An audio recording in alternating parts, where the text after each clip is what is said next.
Of all traffic fatalities in 2008, 36% were alcohol-related. That number is up from 30% in 2005. Chris Conshock, Executive Director of MADD Virginia, says that planning ahead is the best way to avoid getting yourself in trouble and others injured by getting behind the wheel after having even one drink. I think a lot of times people aren't thinking ahead, or they think they're just going to have one or two drinks and they'll be okay.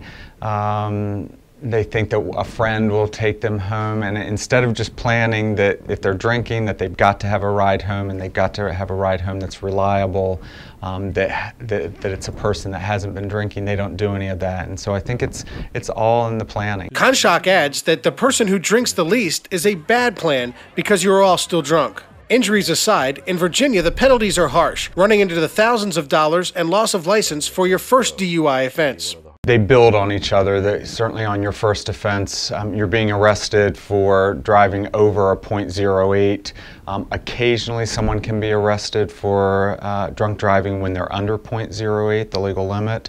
And if a police officer can show why they were impaired enough that they shouldn't have been driving, there may be a conviction for drunk driving, but typically it's .08 and above. Because drunk driving crashes are far more impactful than others, your best plan is to avoid drinking and driving completely. A lot of times with drunk driving crashes, the drunk driver is driving at an excessively high rate of speed.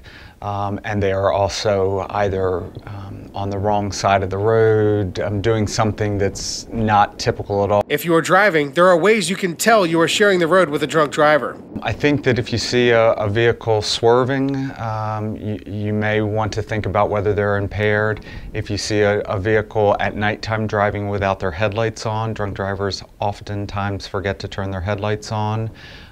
If you see a car swerving over towards you, drunk drivers tend to be attracted to lights, so they swerve into oncoming vehicles. If you see a car driving very slowly, sometimes that's a sign of a drunk driver, or if you see a car driving very fast, that's sometimes a sign of a drunk driver.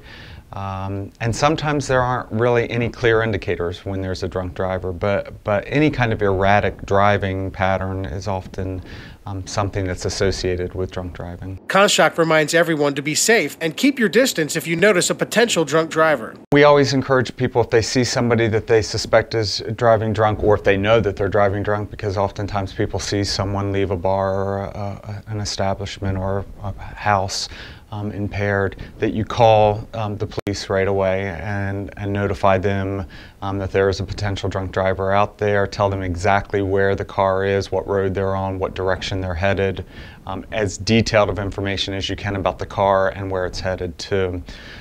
That helps law enforcement, who have many things on their plate to do, get to the scene and perhaps get the drunk driver off the road.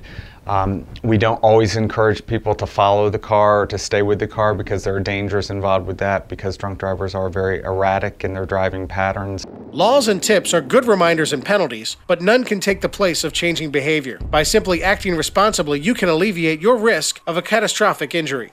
For more safety tips or information on how to keep your family safe on Virginia roadways, click online to the Drive Smart Virginia or Farm Bureau Insurance websites.